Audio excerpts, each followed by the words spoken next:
Hey everyone, welcome to the Foundry by Forge College. Today, we're diving straight into the absolute master blueprint for your multisig smart wallet capstone. You've been designing, you've been coding, testing, and now it's finally time to take all of those brilliant pieces and actually launch them into a live environment.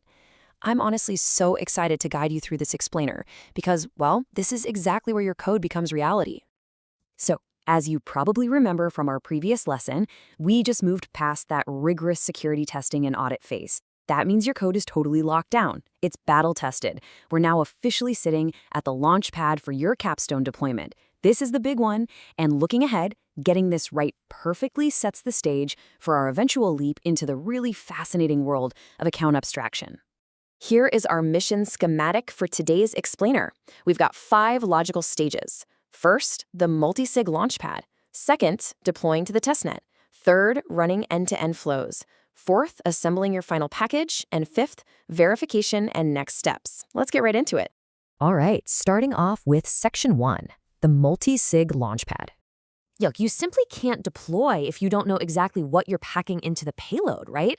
So you're finally bringing together 3 completely critical elements. You've got your strictly tested smart contract code, that's your engine, then your front-end UI flows for proposing and approving transactions, think of that as the steering wheel, and finally, that highly detailed prioritized security report, which serves as your final safety inspection.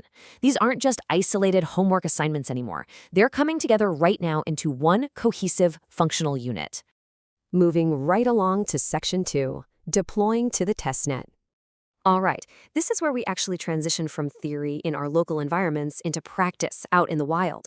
We're going to push our code to a public testnet like Gurley or Sepolia, which basically acts as our live flight simulator.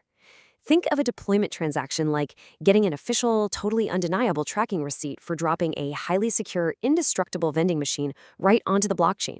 You pay a tiny bit of gas, and in return, the network hands you a permanent address where your contract lives, plus a transaction hash that proves you put it there. It's your undeniable proof of creation. So here's our exact ignition sequence. It's pretty straightforward. Step 1. Prep your .env environment file so your scripts actually know where to point. Step 2. Run your local tests one last time. This is your pre-flight check, so we don't, blow up on the pad. Step 3, execute your deployment script. Hit that ignition switch. And step 4, which is absolutely critical, capture that transaction hash telemetry. Seriously, if you don't record the hash, it's literally like launching a satellite and forgetting to turn on the tracker. Okay, quick pause for just a moment of healthy engineering paranoia. Please ensure you're using testnet funds only. And more importantly, absolutely never, under any circumstances, commit your real private keys to your public code repository. The blockchain is fully public, and trust me, bots will sweep your real funds in a matter of seconds. Keep those keys safe and keep them local. Let's jump into section 3, running end-to-end flows. All right, so the rocket is in orbit. With the contract deployed, we now have to prove the gears actually turn by running our user interface flows against the live testnet. You've got to meticulously record the transaction hashes for this exact sequence: propose, approve, execute. Think of it kind of like multiple physical keys turning a nuclear launch dial. One person proposes the action, the required quorum of signers approves it, and then someone finally executes it. We need on-chain proof for every single turn of those keys. You know that old internet saying, "Pix or it didn't happen"? Well, in Web3, that basically translates to transaction hashes or it didn't happen.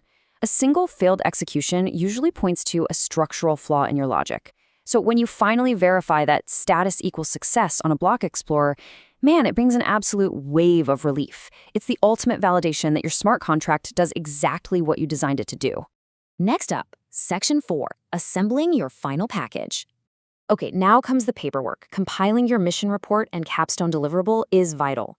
Because let's be real, brilliant code means very little if another engineer can't read it, deploy it, or verify it. Every single claim requires verifiable proof. If you say the contract is deployed, great. You must provide the testnet explorer hash. If you claim the UI flows work, you need to provide the sequence of transaction hashes proving the state actually changed. If you say it's secure, link the final security appendix. It's just a perfectly balanced equation of claim and verifiable proof.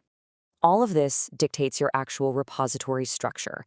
Your final packaged folder must contain these exact directories: contracts, scripts, tests, and your security appendix. But I want you to pay special attention to the deploy.md file.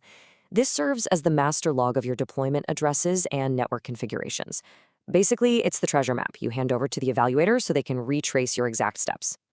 And finally, Section 5, verification and next steps.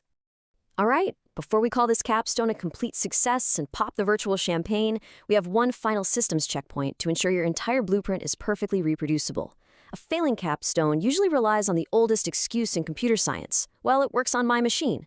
But a passing capstone, it provides undeniable on-chain proof, a clean and passing test suite, and a fully transparent security appendix. In the decentralized world, the blockchain is literally the only machine that matters. Your deliverable just has to speak for itself through data, not excuses. As we wrap up this explainer, I want to leave you with a technical question to really ponder. Where exactly do we separate the signing logic from the execution logic in our current setup? Think about that carefully, because hitting the nail on the head there is the key to preparing for our next evolutionary leap into account abstraction. You guys have built an incredible foundation today. Be sure to visit forge.college to learn more about this and other totally fascinating Web3 topics. Keep building, stay curious, and I'll see you in the next explainer.